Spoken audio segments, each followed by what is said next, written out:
Bonjour tout le monde, nous sommes le mardi 12 avril et les marchés sont en net repli ce matin autour de 2%. Le CAC est passé sous ses plus bas récents, la zone sous laquelle on tenait depuis une semaine, donc les 6440. On a donc un biais baissier qui se renforce gentiment. Après, toujours difficile d'envisager un vrai directionnel. On pense toujours que l'hésitation devrait rester assez forte. On a toujours des marchés qui continuent d'errer dans l'attente d'un catalyseur auquel se raccrocher, et celui du début de semaine vient des taux souverains avec une poussée notamment du 10 ans en Allemagne qui est revenu sur des niveaux depuis mi-2015. Aux États-Unis, on est sur des niveaux depuis mars 2019.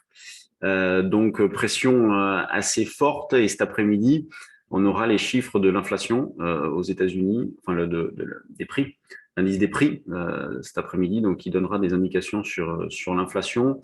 Donc on a ouvert ce matin avec un gap à la baisse. Donc pression immédiate. On revient pour la troisième fois sur le niveau support des 6440. Et la troisième fois, comme on l'explique lors des formations, c'est souvent cette fois-ci où on passe au travers.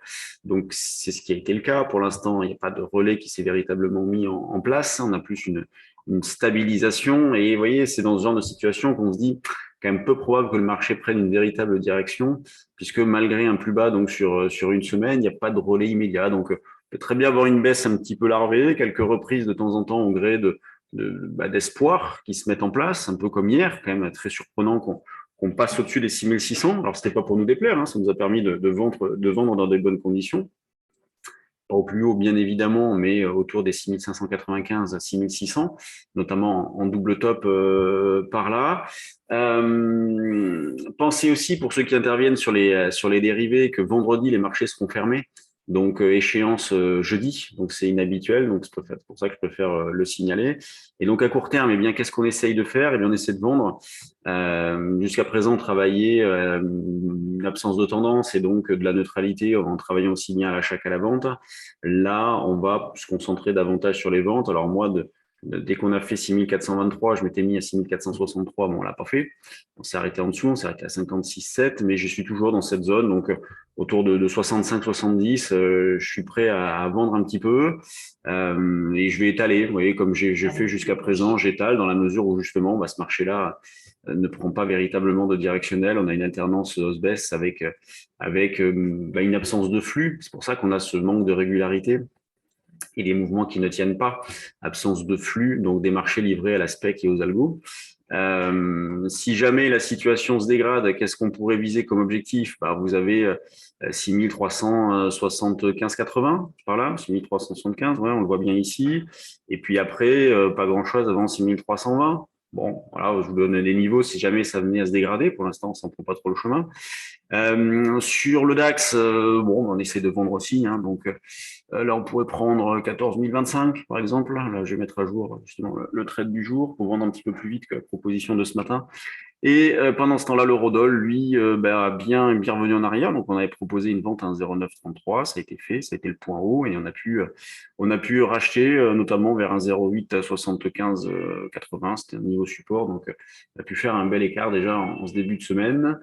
Quand on regarde du côté des actions, toujours phase un petit peu particulière dans la mesure où, comme les indices sont extrêmement hésitants, on retrouve ce comportement-là sur les actions également, avec que des valeurs dans le rouge ce matin, la plus forte étant la Société Générale, plus forte haussière, plus forte baisse aujourd'hui. Donc là, elle est revenue à la case départ, elle perd 4%.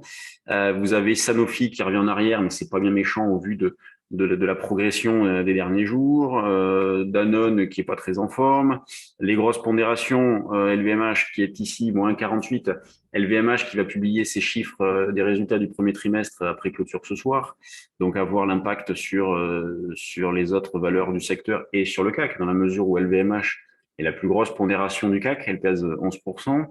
Là, quand on regarde les mid et small, vous avez Oplata qui poursuit, donc on en parlait hier notamment, elle continue ce matin, ESSO, Poxel. Poxel, ouais, et c'est caractéristique de ce qu'on rencontre sur les actions en ce moment, avec des décalages de prix suite à des annonces, ce qui fait qu'on a un gap. Là, ce matin, on a eu un gap sur Poxel, pas de relais, elle revient en arrière. C'est un peu fatigant. Vous avez Nano, Nano, c'est caractéristique aussi, avec un franchissement ici, signal d'achat déclenché, pointe à travers et en arrière.